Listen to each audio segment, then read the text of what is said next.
นักลงทุนส่วนหลายจะอยู่รอดกับตลาดได้ต้องมีแผนการเทรดแบบใด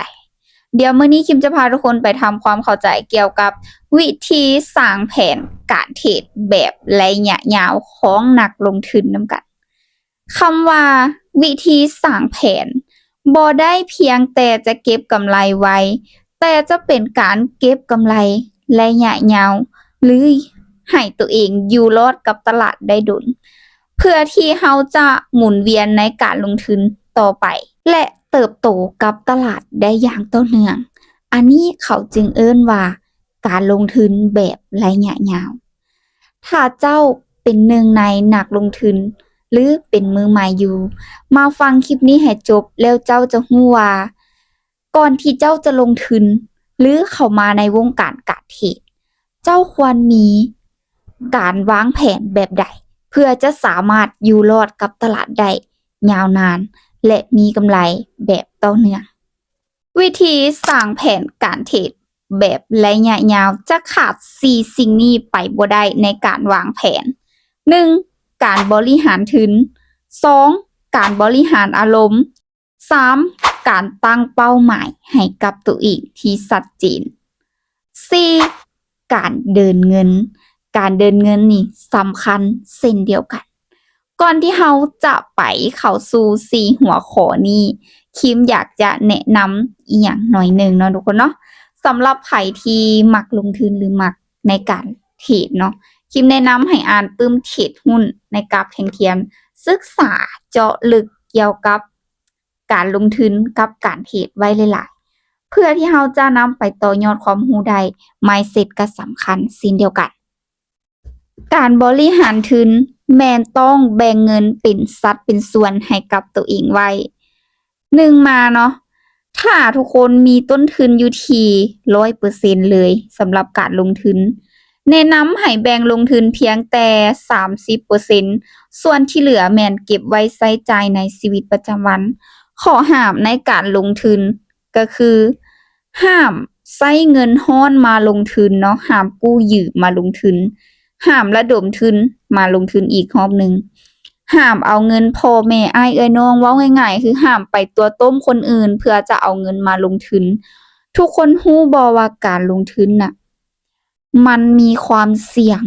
ฉะนั้นแนะนำให้เป็นเงินของตัวเองที่เจ้ายอมรับความเสี่ยงได้และยอมที่จะได้ผลประโยชน์จากมันเท่านั้นสำหรับแผนการบริหารทุนที่คิมยกตัวอย่างมาให้เบิ่งก็จะบ่มีหยังหลายทุกคนจะแบ่งออกมาเป็น4พอร์ตหลักๆพอร์ตที่1ใช้ทดลองเพียง 10% พอร์ตที่2ก็คือจะใช้ทดลองความรู้ในการผิดพลาดและซ้ำห้อง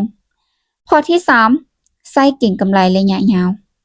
30% พอร์ตที่4ใช้เก็งกำไรและใช้แก้พอร์ตที่ติดลบหรือ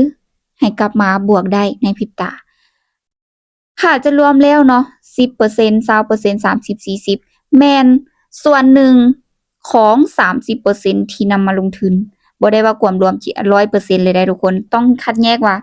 บ่หนังสือสีส้มนี่เนาะ 30% ก็คือจะเป็นพอร์ต4สัดส่วนที่คิมแบ่งมาอันนี้คือการลงทุนแบบระยะยาวที่จะเฮ็ดให้เจ้าอยู่รอดกับตลาดได้2การบริหารอารมณ์การบริหารอารมณ์นี่สำคัญเนาะทุกคนเนาะทุกคนจะมีกำไรหรือทุกคนจะติดลบก็ต่อเมื่อเกิดขึ้นกับจิตใจและความโลภของทุกคนเองเราต้องรู้รับมือกับอารมณ์ของตัวเองก่อนเป็นอันดับแรกถ้ารู้สึกว่าตัวเองอารมณ์ร้อนควรเฮ็ดแบบใดแล้วเวลาที่ตัวเองเริ่มควบคุมอารมณ์ของตัวเองบ่ได้เราจะควรหยุดหรือควรไปต่ออันนี้ต้องพิจารณาเป็นพิเศษในกรณีนี้เราบ่สามารถที่จะให้คนอื่นมาแนะนำได้ว่าเจ้าต้องควบคุมอารมณ์ในจุดๆนี้อันนี้มันขึ้นกับตัวเองเพราะทุกคนจะบ่คือกันฉะนั้นการควบคุมอารมณ์ของตัวเองนี้คิมจะแนะนำให้ทุกคนฝึกก่อนเนาะฝึกแล้วเวลาใจร้อนนี่ห้าม all in ห้ามเติมพอร์ตเข้าไปเทรดแก้ในเวลาที่ตัวเองใจร้อนเด็ดขาดถ้าทุกคนพลาดก็คือจบเลยฉะนั้นห้ามเฮ็ดในสิ่งนี้3การตั้งเป้าหมายที่ชัดเจนให้กับตนเอง ทุกคนต้องรู้ก่อนว่าทุกคนเข้ามาในวงการการเทรดการลงทุนทุกคนจุดประสงค์คือหยังถ้าเจ้าอยากมีกำไร เจ้าต้องวางแผนการเทรดให้กับตนเอง ว่าจะเก็บเป็นมื้อหรือเป็นอาทิตย์หรือเป็นปีหรือเป็นเดือน อันนี้เราต้องวางแผนก่อน ถ้าว่าโอ้มื้อนี้ภายในมื้อหนึ่งข่อยจะเก็บกำไรเพียงแต่ 10% 20% ของต้นทุนได้แล้วจะถอน หรือว่าจะเก็บกำไรภายใน1อาทิตย์ได้1อาทิตย์แล้วจะถอน เก็บ2อาทิตย์ได้2อาทิตย์จะถอน หรือเก็บเป็นรายเดือนกำไรต่อเดือนมาสรุปว่าได้เท่าใดแล้วถอนบัตรเดียว อันนี้คือการวางแผนหรือว่าเจ้าจะเก็บระยะยาวเลยเป็นปีเลย การเก็บระยะยาวเนาะทุกคนเนาะหรือระยะสั้นมันบ่ได้เกี่ยวว่าเราต้องมีต้นทุนหลายหรือต้นทุนน้อยขึ้นกับว่าเราจะเลือกลงทุนแบบใดก็จะมีทั้งการเทรดสปอร์ตการเทรด binary option เป็นแบบระยะสั้นหรือจะเป็นการเทรดแบบ forex แบบระยะยาวไปเลยหรือว่าจะเป็นการซื้อ BTC เพื่อเก็งกำไรเป็นปีอันนี้ก็สามารถเฮ็ดได้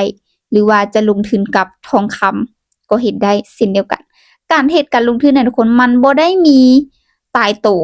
มันมีทุกรูปแบบขึ้นกับว่าทุกคนจะเลือกลงทุนแบบใดเท่านั้น 4. การเดินเงินทุกคนขาดบ่ได้สำหรับการเดินเงินทุกคนต้องเฮ็ดให้เป็นแล้วบริหารเงินของตัวเองให้เป็นเดินเงินก็สำคัญในการเทรดถ้าทุกคนบ่มีการบริหารเงินทุกคนก็อาจจะเข้าตลาดยากหน่อยนึงเก็บกำไรก็อาจจะดนฉะนั้นการเดินเงินก็คือเป็นสิ่งแรกที่ทุกคนควรจะทำความเข้าใจและศึกษาให้มีความรู้ไว้การเดินเงินเนาะทุกคนเนาะทุกคนจะบ่มีต้นทุนเท่าเทียมกันอยู่แล้วบางคนมีต้นทุนที่น้อยบางคนมีต้นทุนที่หลายบ่เสมอไปฉะนั้นทุกคนต้องเน้นบริหารทุนของตัวเองที่มีให้เกิดประโยชน์คือคลิปตัวอย่างให้เบิ่งก็คือจะเป็นต้นทุน20 USDT เก็บกำไรเพียงแต่5เหรียญต่อมื้อเดินออกไปเพียงแต่หาไม้